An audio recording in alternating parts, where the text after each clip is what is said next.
Goosebumps is rated Y7 because it may be too spooky for kids.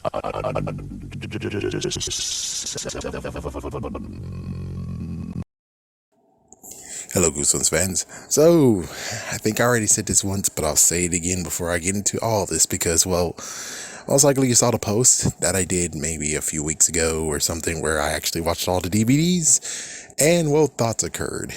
Of course, I had the fallout between the writers of Goosebumps because, well, the writers that did the TV show, because they were like outlining, and how I'm like, seriously, the outlining aspect is what cut many freaking books. Seriously.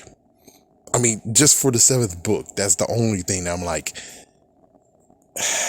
Anyways, now since I don't have the goggles of praising them anymore that much, we do have to look at Say Cheese and Die and Say Cheese and Die again. We're going to look at the episode version, then we're going to look at the book version. So, episode version.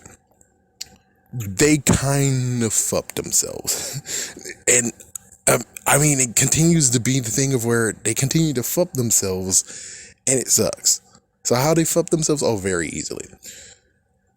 In the episode, they refused to kill Spider. They didn't kill Spider. They trapped him in the camera, and then he got released.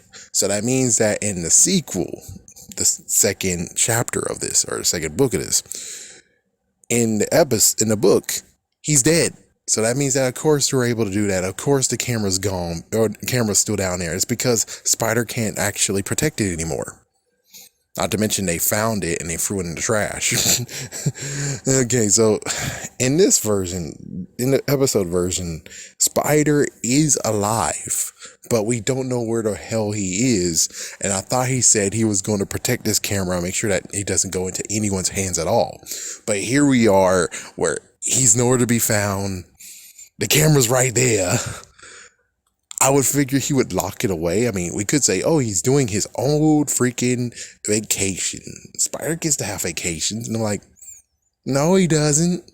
No, he doesn't. Even if he does a vacation, why wouldn't he lock it the fuck up? It's like, what? You think that you're able to just be like, oh, yeah, well, I'll just put something over it? They don't know the basement exists. It's like,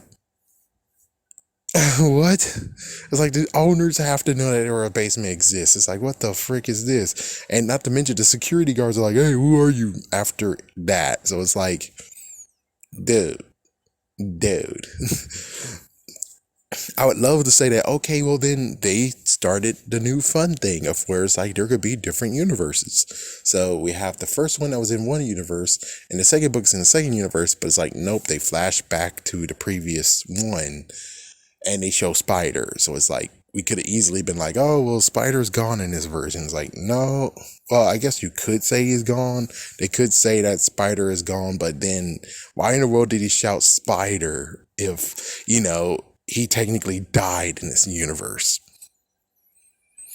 Yeah, they truly fucked themselves. It would have been nice that they actually did some subtle things of where it's like they omitted a few things and give you like a little teeny tiny nudge that you have to draw your own conclusions. The fact of, yeah, this is a different universe. Different universe means that Spider is dead. We couldn't actually get the person who plays Spider back. No idea how you can't do that. But sure, why not?